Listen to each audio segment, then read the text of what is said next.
ಕಾಂಗ್ರೆಸ್ ಮೊದಲು ಮಾಡಿದ್ದಾರೆ, ಇಲ್ಲ ಅಂತ ಹೇಳಲ್ಲ. ಈಚೆಗೆ ಬಂದಿರತಕ್ಕಂಥ ಲೀಡರ್ಸ್ಗಳು ಕಾಂಗ್ರೆಸ್ ನಲ್ಲಿ ಸರಿಯಾಗಿ ವ್ಯವಸ್ಥೆ ಮಾಡಿಲ್ಲ. ಅದೆಲ್ಲ ಮೊದಲೆಲ್ಲ ನೆಹರು ಪೀರಿಯಡ್ ಅಲ್ಲೆಲ್ಲ ಚೆನ್ನಾಗಿ ಡೆವಲಪ್ ಆಗಿದೆ. ಮನಮೋಹನ್ ಸಿಂಗ್ ಪೀರಿಯಡ್ ಅಲ್ಲಿ ಕೂಡ ಚೆನ್ನಾಗಿತ್ತು. ಆಮೇಲೆ ಬಂದವರು ಸರಿಯಾಗಿ ಮಾಡಲಿಲ್ಲ, ಆದ್ರಿಂದ ತೊಂದರೆ ಆಗಿದೆ. ಕರ್ನಾಟಕದಲ್ಲಿ 5 ಗ್ಯಾರಂಟಿಗಳು ಕೊಟ್ಟಿದ್ದಾರಲ್ಲ ಇವರು, ಅವ್ರನ್ನ ಇಂಟ್ರೊಡ್ಯೂಸ್ ಮಾಡಿರೋದ್ರಿಂದ ಇಲ್ಲಿ ಲೋಕಸಭಾ ಜಾಸ್ತಿ ಮೆಂಬರ್ಸ್ ಗೆಲ್ಲೋದಕ್ಕೆ ಚಾನ್ಸ್. ಜೋಡ ನ್ಯಾಯ ಯಾತ್ರೆ ಮಾಡ್ತಾ ಇದಾರಲ್ಲ, ಅದರಿಂದ ಚಾನ್ಸಸ್ ಇದೆ ಕಾಂಗ್ರೆಸ್ಗೆ. ನರೇಂದ್ರ ಮೋದಿ ಒಂದೇ ಒಂದ್ಸರಿಂದ ಅವರು ಚಾಲನೆ ಬೇರೆಯವರು ಯಾರು ಅಂತ ಲೀಡರ್ಸ್ ಇಲ್ಲ ಬಿಜೆಪಿ ಒಳಗೆ. ಈಗೆಲ್ಲ ರಾಜಕೀಯ ಬೇರೆಯವ್ರ ಮುಖಾಂತರನೇ ರಾಜಕೀಯ ನಡೀತಾ ಇದೆ ಹೊರತು ಸ್ವಂತ ಬುದ್ಧಿಯಿಂದ ಯಾರು ರಾಜಕೀಯ ಮಾಡ್ತಾ ಇಲ್ಲ. ಇವಾಗಿರ್ತಕ್ಕಂಥ ಲೀಡರ್ಸ್ಗಳು ಅಂತವ್ರಿಲ್ಲ. ಇವರೆಲ್ಲ ನಾವು ಆಸ್ತಿ ಮಾಡ್ಕೊಳಕ್ ಮಾತ್ರ ಬರ್ತಾ ಇದ್ದಾರೆ ಹೊರತು ಜನಸೇವೆ ಮಾಡೋಕೆ ಯಾರು ಬರ್ತಾ ಇಲ್ಲ. ಈಗ ನಮ್ಮ ದೇಶದಲ್ಲಿ ಕಾಮರಾಜ್ ನಾಳದಂತವರು, ರಾಜ್ಬೋಧವ್ರು, ಶಾಸ್ತ್ರಿ ಅಂತವರು ರಾಜಕೀಯಕ್ಕೆ ಬರಬೇಕು. ಅವ್ರು ಬಂದಾಗ್ಲೇ ಈ ದೇಶ ಉದ್ಧಾರ ಆಗೋದು, ಇಲ್ಲ ಅಂದ್ರೆ ಇನ್ನೂ ಅಧ್ವಾನ.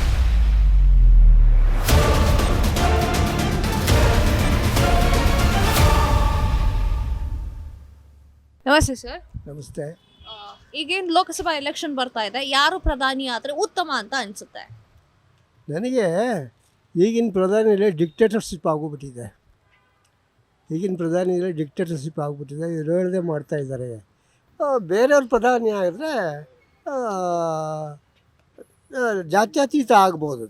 ಇವರು ಜಾತ್ಯತೀತ ಅಲ್ಲ. ಈಗ ಅವರು ಜಾತ್ಯತೀತ ಅಂತ ಹೇಳ್ಕೊಂಡ್ರು ಕೂಡ ಆ ಥರ ನಡ್ಕೋತಾ ಇಲ್ಲ ಇವರು ಬಿ ಜೆ ಪಿಯವರು. ಅಭಿವೃದ್ಧಿ ಕಾರ್ಯಗಳು ಅಂತ ಬಂದರೆ ಬಿಜೆಪಿ ಅವ್ರು ಜಾಸ್ತಿ ಮಾಡಿದ್ದಾರೆ ಅಥವಾ ಕಾಂಗ್ರೆಸ್ ಅವ್ರು ಜಾಸ್ತಿ ಮಾಡಿದ್ದಾರೆ ಅಂತ ಅನ್ಸುತ್ತಾ? ಅಲ್ಲ, ಕಾಂಗ್ರೆಸ್ ಅವರು ಮೊದಲಿಂದ ಮಾಡಿದ್ದಾರೆ, ಇಲ್ಲ ಅಂತ ಹೇಳಲ್ಲ. ಈಚೆಗೆ ಬಂದಿರತಕ್ಕಂಥ ಲೀಡರ್ಸ್ಗಳು ಕಾಂಗ್ರೆಸ್ನಲ್ಲಿ ಸರಿಯಾಗಿ ವ್ಯವಸ್ಥೆ ಮಾಡಿಲ್ಲ. ಅದೆಲ್ಲ ಮೊದಲೆಲ್ಲ ನೆಹರು ಪೀರಿಯಡು ಆ ಪೀರಿಯಡಲ್ಲೆಲ್ಲ ಚೆನ್ನಾಗಿ ಡೆವಲಪ್ ಆಗಿದೆ ಇಂಡಿಯಾ, ಇಲ್ಲ ಅಂತಲ್ಲ. ಇವಾಗ ರೀಸೆಂಟಾಗಿ ಬಂದಾಗ ಮನಮೋಹನ್ ಸಿಂಗ್ ಪೀರಿಯಡಲ್ಲೂ ಕೂಡ ಚೆನ್ನಾಗಿತ್ತು. ಆಮೇಲೆ ಬಂದವರು ಸರಿಯಾಗಿ ಮಾಡಲಿಲ್ಲ, ಆದ್ದರಿಂದ ತೊಂದರೆ ಆಗಿದೆ ಅಷ್ಟೇ. ಕಾಂಗ್ರೆಸ್ ಅವರ ಗ್ಯಾರಂಟಿಗಳು ಈ ಲೋಕಸಭಾ ಎಲೆಕ್ಷನ್ನಲ್ಲಿ ಏನಾದರೂ ಪ್ರಭಾವ ಬೀರುತ್ತೆ ಅಂತ ಅನ್ಕೊಂಡಿದ್ದೀರಾ? ಕರ್ನಾಟಕದಲ್ಲಿ ಬೀರ್ತದೆ ಅದು. ಕರ್ನಾಟಕದಲ್ಲಿ 5 ಗ್ಯಾರಂಟಿಗಳು ಕೊಟ್ಟಿದ್ದಾರಲ್ಲ ಇವರು, ಅವ್ರನ್ನ ಇಂಟ್ರೊಡ್ಯೂಸ್ ಮಾಡಿರೋದ್ರಿಂದ ಇಲ್ಲಿ ಲೋಕಸಭೆಗೆ ಚಾನ್ಸಸ್ ಇದೆ. ಲೋಕಸಭಾ ಜಾಸ್ತಿ ಮೆಂಬರ್ಸ್ ಗೆಲ್ಲೋದಕ್ಕೆ ಚಾನ್ಸಸ್. ಇವಾಗ ರಾಹುಲ್ ಗಾಂಧಿ ಅವರು ಜೋಡೋ ನ್ಯಾಯ ಯಾತ್ರೆ ಅಂತ ಶುರು ಮಾಡಿದ್ದಾರೆ, ಅದರಿಂದ ಏನಾದರೂ ವ್ಯತ್ಯಾಸ ಆಗುತ್ತಾ ಓಟ್ಗಳಲ್ಲಿ? ಕೂಡ ಚಾನ್ಸಸ್ ಇದೆ ಕಾಂಗ್ರೆಸ್ಗೆ. ಜೋಡೋ ಯಾತ್ರೆ ಮಾಡ್ತಾ ಇದ್ದಾರಲ್ಲ, ನ್ಯಾಯ ಯಾತ್ರೆ ಮಾಡ್ತಾ ಇದ್ದಾರಲ್ಲ, ಅದರಿಂದ ಚಾನ್ಸಸ್ ಇದೆ ಕಾಂಗ್ರೆಸ್ಗೆ. ನೋಡಬೇಕು. ಆದರೆ ನರೇಂದ್ರ ಮೋದಿ ಒಂದೇ ಒಂದು ಹೆಸರಿನಿಂದ ಅವರು ಚಾಲನೆ ಇದೆಯಲ್ತೆ, ಬೇರೆಯವರು ಯಾರು ಅಂತ ಲೀಡರ್ಸ್ ಇಲ್ಲ ಅಲ್ಲಿ ಬಿ ಜೆ ಪಿ ಒಳಗೆ. ಆದ್ದರಿಂದ ಇಬ್ಬರಿಗೂ 50-50 ಇದೆ ಈಗ. ಓಕೆ, ಇವಾಗ ಮೋದಿ ಅವರು ಅಯೋಧ್ಯೆ ಮಂದಿರನ ಸ್ಥಾಪನೆ ಮಾಡ್ತಾ ಇದ್ದಾರೆ, ಮೂರ್ತಿ ಸ್ಥಾಪನೆಗೆ ಕೈ ಜೋಡಿಸ್ತಾ ಇದ್ದಾರೆ. ಅದು ಸರಿ ಅದು ತಪ್ಪು ಅನ್ನೋದಾದರೆ, ಈಗ ಜೋಡೋ ಯಾತ್ರೆ ಕೂಡ ತಪ್ಪೇ ಅಲ್ವಾ? ಅದು ಕೂಡ ಗಿಮಿಕ್ಸೆ, ಇದು ಕೂಡ ಗಿಮಿಕ್ಸೆ ಅಂತ ಅನ್ಸಲ್ವಾ ನಿಮಗೆ? ಅದು ದೇವಸ್ಥಾನ ಓಪನಿಂಗ್ ಮಾಡ್ತಾ ಇರೋದು ದೇವ್ರಿಗೆ ಸಂಬಂಧಪಟ್ಟಿತ್ತು. ಇದು ಜನರಲಾಗಿ ಇದು ರ್ಯಾಲಿ ಮಾಡ್ತಾ ಇರೋದು. ಅದಕ್ಕೂ ಸಂಬಂಧ ಇಲ್ಲ, ಅದಕ್ಕೂ ಸಂಬಂಧ ಆಗೋದಿಲ್ಲ. ದೇವಸ್ಥಾನ ಓಪನ್ ಮಾಡೋದಕ್ಕೂ ಈ ರ್ಯಾಲಿಗೂ ಸಂಬಂಧ ಇಲ್ಲ. ಈಗ ಕರ್ನಾಟಕಕ್ಕೆ ಬರೋದಾದರೆ, ಸಿದ್ದರಾಮಯ್ಯ ಅವರು ಮಾಡಿರುವಂತಹ ಅಷ್ಟು ಯೋಜನೆಗಳಿಗೆ ನಿಮಗೆ ಒಪ್ಪಿಗೆ ಇದೆಯಾ, ಅಥವಾ ಯಾವುದಾದ್ರೂ ಇಲ್ಲ ನನಗಿದು ಒಪ್ಪಿಗೆ ಇಲ್ಲ ಅಂತ ಏನಾದರೂ? ಕೆಲವ್ರಿಗೇನು ಈಗ ಶಕ್ತಿ ಯೋಜನೆ ಚೆನ್ನಾಗಿ ಆಗ್ತಾಯಿದೆ, ಆಮೇಲೆ ಗೃಹಲಕ್ಷ್ಮಿದು ಪರವಾಗಿಲ್ಲ, ಆಮೇಲೆ ಇದು ಗೃಹಲಕ್ಷ್ಮಿ ಯೋಜನೆಯಲ್ಲಿ ಸ್ವಲ್ಪ ಫೇಲ್ಯೂರ್ ಆಗಿದೆ ಅಂತ ಜನ ಹೇಳ್ತಾ ಇದ್ದಾರೆ. ಯಾರಿಗೂ ಸರಿಯಾಗಿ ಬರ್ತಾ ಇಲ್ಲ ಹಾಗೆ ಅಂತ ಗೃಹಲಕ್ಷ್ಮಿ ಯೋಜನೆ. ಈಗ ಯುವನಿಧಿಯಿಂದ ಮಾಡ್ತಾಯಿದ್ದಾರೆ. ಈಗ ಇದು 12ನೇ ತಾರೀಕಿಗೆ ಓಪನ್ ಮಾಡಿದ್ದಾರೆ. ಅದು ಯಾವ ಥರ ಸಕ್ಸಸ್ ಆಗುತ್ತೆ ಮುಂದೆ ನೋಡಬೇಕು. ನೀವು ಯೂತ್ಸ್ ಇರಬೇಕಾದ್ರೆ ನಿಮಗೊಂದು 24-25 ವರ್ಷ ಆಗಿದ್ದ ಟೈಮಲ್ಲಿ ಆಗಿನ ರಾಜಕೀಯಕ್ಕೂ ಈಗಿನ ರಾಜಕೀಯಕ್ಕೂ ಏನು ವ್ಯತ್ಯಾಸ ಇದೆ? ಆಗಿನ ರಾಜಕೀಯ ಈ ಥರ ಬರೋಕ್ಕೆ ಆಗೋದಿಲ್ಲ ಬಿಡಿ. ಈಗೆಲ್ಲ ರಾಜಕೀಯ ಬೇರೆಯವ್ರ ಮುಖಾಂತರನೇ ರಾಜಕೀಯ ನಡೀತಾ ಇದೆ ಹೊರತು ಸ್ವಂತ ಬುದ್ಧಿಯಿಂದ ಯಾರೂ ರಾಜಕೀಯ ಮಾಡ್ತಾ ಇಲ್ಲ. ಇಲ್ಲಿ ಡಿಕ್ಟೇಟರ್ಶಿಪ್ ಜಾಸ್ತಿ ಆಗಿಬಿಟ್ಟಿದೆ. ಈಗ ಹಿಂದಿನ ರಾಜಕೀಯಕ್ಕೂ ಇದಕ್ಕೂ ಹೋಲಿಕೆ ಮಾಡೋಕ್ಕಾಗೋದಿಲ್ಲ. ಅದು ಮಾಡ್ತಾ ಇರ್ತಕ್ಕಂಥ ಅಂಥಲ್ಲಿ ಒಳ್ಳೊಳ್ಳೆ ವ್ಯಕ್ತಿಗಳಿದ್ರು, ಲೀಡರ್ಸ್ಗಳಿದ್ರು ಭಾರತ ದೇಶದಲ್ಲಿ ಚೆನ್ನಾಗಿ ನಡೆಸ್ತಾಯಿದ್ರು. ಇವಾಗಿರ್ತಕ್ಕಂಥ ಲೀಡರ್ಸ್ಗಳು ಅಂಥವ್ರಿಲ್ಲ. ಇವರೆಲ್ಲ ತಾವು ಆಸ್ತಿ ಮಾಡ್ಕೊಳ್ಳೋಕೆ ಮಾತ್ರ ಬರ್ತಾ ಇದ್ದಾರೆ ಹೊರತು ಜನಸೇವೆ ಮಾಡೋಕ್ಕೆ ಯಾರೂ ಬರ್ತಾ ಇಲ್ಲ. ಈಗ ಕಾಂಗ್ರೆಸ್ ಪಕ್ಷದಲ್ಲಿ ಏನಾಗಿದೆ ಅಂತಂದರೆ ಹಲವಾರು ಟೀಕೆಗಳು ಬರ್ತಾ ಇದೆ ಕಾಂಗ್ರೆಸ್ ಪಕ್ಷಕ್ಕೆ. ಏನು ಅಂತಂದರೆ ಮಲ್ಲಿಕಾರ್ಜುನ್ ಅವರು ಪ್ರಧಾನಮಂತ್ರಿ ಆಗಿಬಿಟ್ರೆ ಮನಮೋಹನ್ ಸಿಂಗ್ ಅವರು ಪ್ರಧಾನಮಂತ್ರಿ ಆಗಿದ್ರಲ್ಲ, ಸುಮ್ಮನೆ ಗೌಣವಾಗಿ ಕೂತಿದ್ರಲ್ಲ, ಅದೇ ಥರ ಆಗ್ಬಿಡುತ್ತೆ ಅಂತ ಹೇಳಿಬಿಟ್ಟು BJP ಅವರು ಹೇಳ್ತಾ ಇದ್ದಾರೆ. ಇದ್ರ ಬಗ್ಗೆ ಏನು ಅನಿಸುತ್ತೆ ನಿಮಗೆ? ಹೌದಾ ಮಲ್ಲಿಕಾರ್ಜುನ್ ಖರ್ಗೆ ಅವರು ಪ್ರಧಾನಿ ಆದರೆ ಸೋನಿಯಾ ಗಾಂಧಿ ಅವ್ರ ಮಾತೆ ಕೇಳ್ತಾರೆ ಅಂತ ಅನ್ಸುತ್ತಾ ನಿಮಗೆ? ಅಲ್ಲಲ್ಲ, ಮಲ್ಲಿಕಾರ್ಜುನ್ ಖರ್ಗೆ ಪ್ರಧಾನಮಂತ್ರಿ ಆದ್ರಿಗೂ ಸಾಕಷ್ಟು ಅನುಭವ ಇದೆ ಅವರಿಗೆ ರಾಜಕೀಯದಲ್ಲಿ. 50 ವರ್ಷದ ರಾಜಕೀಯ ಅನುಭವ ಇದೆ. ಮಾಡಿದ್ರೂ ಮಾಡ್ಬೋದು, ಹೇಳೋಕ್ಕಾಗೋದಿಲ್ಲ. ಫೇಲ್ಯೂರ್ ಆಗುತ್ತೆ ಅಂತ ಹೇಳೋಕ್ಕಾಗೋದಿಲ್ಲ.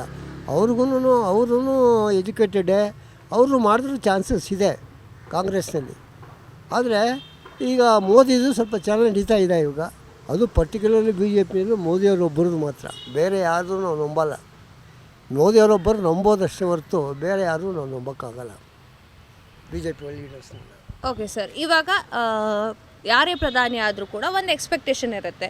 ಯಾವುದು ಶಿಕ್ಷಣದ ಬಗ್ಗೆನಾದರೂ ಆಗಿರಲಿ ಅಥವಾ ಹೆಲ್ತ್ ಬಗ್ಗೆ ಆಗಿರ್ಬೋದು, ಅಥವಾ ಹಲವಾರು ಕಾರ್ಯಗಳಿಗೆ ಒಂದು ಎಕ್ಸ್ಪೆಕ್ಟೇಷನ್ ಇರುತ್ತೆ. ನಮಗೆ ಈ ಥರ ಪ್ರಧಾನಿ ಇವರಾದರೆ ಈ ಥರ ಒಂದು ಎಕ್ಸ್ಪೆಕ್ಟೇಷನ್ ಇದೆ, ನಮಗೂ ಸ್ವಲ್ಪ ಹೆಲ್ಪ್ ಆಗುತ್ತೆ ಅಂತ. ಆ ಥರ ಎಕ್ಸ್ಪೆಕ್ಟೇಷನ್ ಏನಾದರೂ ಇದೆಯಾ ಸರ್ ನಿಮಗೆ? ಆ ಥರ ಎಕ್ಸ್ಪೆಕ್ಟೇಷನ್ ನಾವು ಯಾರಿಂದಲೂ ಎಕ್ಸ್ಪೆಕ್ಟ್ ಮಾಡೋಕ್ಕಾಗೋದಿಲ್ಲ. ಯಾರಿಂದನೂ ಕೂಡ ಈ ಹೊಸ್ದಾಗಿ ಸರ್ಕಾರ ಬರಲಿ, ಹಳೆ ಸರ್ಕಾರ ಬರಲಿ, ಯಾವುದೇ ಎಕ್ಸ್ಪೆಕ್ಟೇಷನ್ ನಾವು ಮಾಡೋಕ್ಕಾಗಲ್ಲ. ಈಗ ರಾಜೀವ್ ಗಾಂಧಿ ಇವರು, ಸೋನಿಯಾ ಗಾಂಧಿ ಇವರು, ನರೇಂದ್ರ ಮೋದಿಯವರು ಏನೇನೋ ಅನೌನ್ಸ್ ಮಾಡಿದ್ದಾರೆ. ಜನಗಳಿಗೆಲ್ಲ ಸಹಕಾರ ಕೊಡ್ತೀವಿ, ರೈತರಿಗೆ 15 ಲಕ್ಷ ಹಾಕ್ತೀವಿ ಅಂತ. ಅವ್ರದ್ದು ಏನೂ ಮಾಡಿಲ್ಲ. ಅವ್ರದ್ದು ಪೊಳ್ಳು ಭರವಸೆ ಆಗಿದೆ. ಅದನ್ನ ಮೇಲೆ ಕಾಂಗ್ರೆಸ್ನವರು ಕಾಂಗ್ರೆಸ್ ಮೇಲೆ ಎತ್ತಾಕ್ತಾ ಇದ್ದಾರೆ. ನೀವು ಪೊಳ್ಳು ಭರವಸೆ ಕೊಡ್ತಾ ಇದ್ದೀರಾ, ಆದ್ದರಿಂದ ಇವರು ಸಕ್ಸಸ್ ಆಗೋದಿಲ್ಲ ಹಾಗೆ ಅಂತೇಳಿ ಭರವಸೆ ಇವ್ರನ್ನ ಕಂಡೆಮ್ ಮಾಡ್ತಾ ಇದ್ದಾರೆ ಅವರು. ಈಗ ಅವರು ಕೂಡ ಸರಿಯಾಗಿ ಏನೂ ಮಾಡ್ತಾ ಇಲ್ಲ ಇವಾಗ. Okay sir, last question. ಈಗ 18 ವರ್ಷ ಆಗಿರುತ್ತೆ, 19 ವರ್ಷಕ್ಕೆ ಬಿದ್ದಿರ್ತಾರೆ. ಅವ್ರು ಏನು ಅಂದ್ಕೊಂಡಿರ್ತಾರೆ, ಲೋಕಸಭಾ ಎಲೆಕ್ಷನ್ ಬರ್ತಿದ್ಯಪ್ಪ, ನಾವೊಂದು ವೋಟ್ ಹಾಕ್ಬಿಡೋಣ ಅಂತ ಯುವ ಶಕ್ತಿಗಳು ಕಾಯ್ತಾ ಇರ್ತಾರೆ. ಆ ಥರದವ್ರಿಗೆ ಒಂದು ಬುದ್ಧಿ ಮಾತು ಹೇಳಬೇಕು ಅಂದರೆ ಏನು ಹೇಳ್ತೀರಾ? ಈಗ ಯುವಕರು ಮುಂದೆ ಬರಬೇಕು ರಾಜಕೀಯಕ್ಕೆ. ಯುವಕರು ಮುಂದೆ ಬಂದಾಗ ಮಾತ್ರ ಇದನ್ನು ಸರಿಪಡಿಸೋಕ್ಕೆ ಸಾಧ್ಯ. ಈಗ ಬೇರೆ ಈ ಲೀಡರ್ಸ್ಗಳು ಇರೋರೆಲ್ಲ ಮನೆ ಸೇರ್ಕೋಬೇಕು. ಆವಾಗಲೇ ಯೂತ್ಗಳು ಮುಂದೆ ಬಂದು ದೇಶ ಅಭಿವೃದ್ಧಿ ಮಾಡೋದಕ್ಕೆ ಚಾನ್ಸಸ್ ಇದೆ. ಆದ್ದರಿಂದ ಅಭಿವೃದ್ಧಿ ಮಾಡಬೇಕಾದ್ರೆ ಯುವಕರು ಮುಂದೆ ಬರಬೇಕು. ಈಗ ಹಳೆ ಲೀಡರ್ಸ್ಗಳೆಲ್ಲ ಏನು ಪ್ರಯೋಜನ ಆಗಲ್ಲ. ಅವರೆಲ್ಲ ಸೆಲ್ಫ್ ಅಸೆಸ್ಮೆಂಟ್ ಎಲ್ಲ ಮಾಡ್ಕೋತಾ ಇದ್ದಾರೆ, ಅವ್ರ ಆಸ್ತಿಗಳು ಮಾಡ್ಕೋತಾ ಇದ್ದಾರೆ. ಯಾರೋ ರಾಜಕೀಯವಾಗಿ ಮುಂದೆ ಬಂದು ಜನಗಳಿಗೆ ಸಹಾಯ ಮಾಡಲ್ಲ, ಸಮಾಜ ಸೇವೆ ಮಾಡಲ್ಲ. ಎಲ್ಲ ಈಗ ಒಬ್ಬ ಬಡವ ಇದನ್ನು ರಾಜಕೀಯಕ್ಕೆ ಬಂದದ್ದು ದೊಡ್ಡ ಶ್ರೀಮಂತ ಆಗಿದ್ದಾರೆ. ಎಕ್ಸಾಂಪಲ್ ನಾನು ಹೇಳ್ತಾ ಇರೋದು ಸೋಮಣ್ಣ ನನಗೆ ಗೊತ್ತಿಗೆ ನಾನು ವಿಜಯನಗರದಲ್ಲಿ ಇದ್ದಿತ್ತು. ನಮ್ಮ ಮನೆ ವಿಜಯನಗರದಲ್ಲಿ ಇದೆ. ವಿಜಯನಗರದಲ್ಲಿ ಅಲ್ಲಿ ಸೋಮಣ್ಣ ಇಡ್ಲಿ ವಡೆ ಮಾಡ್ತಾಯಿದ್ರು ರೋಡ್ ಪಕ್ಕದಲ್ಲಿ ಇಟ್ಕೊಂಡು, ಗೊತ್ತಾಯ್ತಾ? ಅವತ್ತು ಎಷ್ಟು 1000 ಕೋಟಿ ಅದು ಎಲ್ಲಿ ಬರ್ತದೆಲ್ಲ. ಒಬ್ಬ ಸರ್ಕಾರಿ ನೌಕರ 100 ರೂಪಾಯಿ ಲಂಚ ತಗೊಂಡ್ರೆ ಅವನ್ನ ಜೈಲಿಗೆ ಹಾಕ್ತಾರೆ. ಇವರು ರಾಜಕೀಯ ವ್ಯಕ್ತಿಗಳಿಗೆ ಯಾಕೆ ಹಾಕಲ್ಲ? ಇವ್ರಿಗೆ ಎಲ್ಲಿ ಬತ್ತು? DK ಶಿವಕುಮಾರ್ ತಗೊಳ್ಳಿ. DK ಶಿವಕುಮಾರು ಅಷ್ಟು ದೊಡ್ಡ ಆಸ್ತಿ ಮಾಡಬೇಕಾದ್ರೆ ಎಲ್ಲಿ ಬತ್ತು? ಎಲ್ಲ ಲೂಟಿ ಹೊಡೆದಿರ್ತಾರೆ.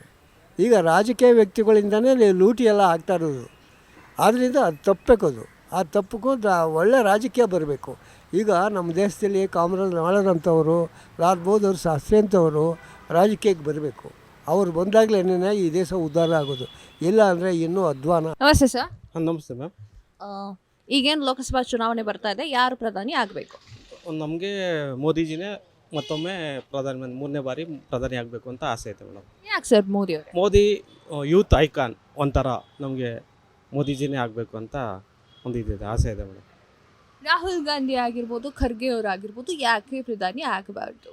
ಹಂಗೆ ಆ ಥರ ಅಂತಲ್ಲ, ಬಟ್ ಮೋದಿಜಿ ಆದರೆ ಒಂದು ಏನು ಯಂಗ್ಸ್ಟರ್ಗಳಿಗೆಲ್ಲ ಒಂದು ಇದಿದೆ, ಮೋದಿಜಿ ಆಗಬೇಕು ಅನ್ನೋದು ನಮ್ಮ ಆಸೆ. ಅವರ ಯಾವ ಕೆಲಸಗಳು ನಿಮಗೆ ಅಷ್ಟು ಪ್ರಭಾವವನ್ನು ಬೀರಿದೆ? ಯಾವುದು ಅಂತ ಅಂತ ಹೇಳಕ್ಕೆ ಬರಲ್ಲ. ಪ್ರತಿಯೊಂದು ಅವ್ರು ಪ್ರಧಾನಿ ಆಗಿಂದ 3 ವರ್ಷದಿಂದ 3 ಸಲ ಪ್ರಧಾನಿ ಆಗಿದ್ದು 3ನೇ ಸಲ ಆಗೋದ್ರಿಂದ 2 ಸಲ ಆಗಿರೋದ್ರಿಂದ ಅವ್ರು ತುಂಬ ಮಾಡಿದ್ದಾರೆ ಕೆಲಸಗಳು. ಹಂಗಾಗಿ ಮೋದಿಜಿ ಆಗಬೇಕು. ಓಕೆ ಸರ್, ಇವಾಗ ಮೋದಿ ಅವರು ರಾಮ ಮಂದಿರ ಉದ್ಘಾಟನೆ ಮಾಡ್ತಾ ಇದಾರಲ್ವಾ, ಈ ಕಾರಣಕ್ಕೋಸ್ಕರ ವಿರೋಧ ಪಕ್ಷದವ್ರು ಹೇಳ್ತಾ ಇದ್ದಾರೆ ಇದು ಚುನಾವಣಾ ಗಿಮಿಕ್ಸ್ ಅಂತ ಹೇಳ್ತಿದ್ದಾರೆ. ಇದ್ರ ಬಗ್ಗೆ ಒಬ್ಬೊಬ್ರು ಒಂದೊಂದು ಹೇಳ್ಬೋದು. ಚುನಾವಣೆಗೋಸ್ಕರ ಅಂತಲ್ಲ, ಒಂದು ಹಿಂದುತ್ವಗೋಸ್ಕರ ಮೋದಿಜಿಯವರು ಮಾಡ್ತಾ ಇದ್ದಾರೆ. ಓಕೆ. ಸರ್ ಇನ್ನೊಂದು ವಿಚಾರ ಮಾತಾಡಬೇಕು ಅಂತಂದರೆ ಕಾಂಗ್ರೆಸ್ನವರು ಕೂಡ ಗಿಮಿಕ್ಸ್ಗಳನ್ನು ಮಾಡ್ತಾ ಇದ್ದಾರೆ, ಗ್ಯಾರಂಟಿಗಳನ್ನು ಕೊಡ್ತಾ ಇದ್ದಾರೆ. ಈ ಥರ ವಿಚಾರಕ್ಕೆ ಬಂದರೆ ಅವರು ಮುಂದಿನ ಬಾರಿ ಪ್ರಧಾನಿ ಆಗ್ತಾರೆ ಅಂತ ಅನ್ಸಲ್ವಾ? ಅನಿಸುತ್ತೆ, ಬಟ್ ಏನಂದರೆ ನಮಗಿರೋದು ಒನ್ ಆ್ಯಂಡ್ ಓನ್ಲಿ ಮೋದಿ ಅಷ್ಟೇ. ಬೇರೆ ಪಕ್ಷದ ಬಗ್ಗೆ ಮಾತಾಡೋಕ್ಕೆ ನಮ್ಗೆ ಅಷ್ಟು ಇದಿಲ್ಲ. ಮೋದಿ ಆಗಬೇಕಷ್ಟೇ ಈ ಸಲ. ಬೆಲೆ ಏರಿಕೆ ಆಗಿದೆ ಅಂತ ಅನ್ಸುತ್ತಾ ನಿಮಗೆ? ಬೆಲೆ ಏರಿಕೆ ಅಂದರೆ ಮೇಡಮ್ ಇವಾಗಿರೋ ಇದರಲ್ಲಿ ಬೆಲೆ ಏರಿಕೆ ಅದು ಇದರಲ್ಲಿ ಕಾಮನ್.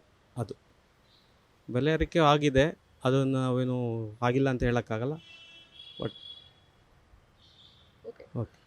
ಇದಾದ ನಂತರ ಮೋದಿ ಅವರನ್ನ ಪ್ರಧಾನಿ ಆಗಬಾರ್ದು ಅಂತ ಹೇಳಿ ವಿಪಕ್ಷ ನಾಯಕರುಗಳು ಹಾಗೆ ವಿರೋಧ ಪಕ್ಷದ ನಾಯಕರುಗಳು ಕೂಡ ತುಂಬ ಟ್ರೈ ಮಾಡ್ತಾ ಇದ್ದಾರೆ, ಹಲವಾರು ಷಡ್ಯಂತ್ರಗಳನ್ನು ಯೂಸ್ ಮಾಡ್ತಾ ಇದ್ದಾರೆ. ನಿಜಕ್ಕೂ ಏನಾದರೂ ಪರಿಣಾಮ ಬೀರುತ್ತಾ ಮೋದಿ ಅವರಿಗೆ? ಇಲ್ಲ ಮೇಡಮ್, ಆ ಥರ ಅಂತೂ ಖಂಡಿತ ಇಲ್ಲ.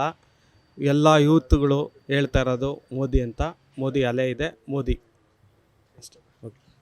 ಈಗ 2 ಸಲ ಮೋದಿ ಅವರು ಎಲೆಕ್ಷನಲ್ಲಿ ಗೆದ್ದಿದ್ದಾರೆ. ಅವರ ಕಾರ್ಯಗಳು ಅಥವಾ ಯೋಜನೆಗಳು ನಿಮ್ಗೆ ಖುಷಿಯನ್ನು ತಂದಿದೆಯಾ?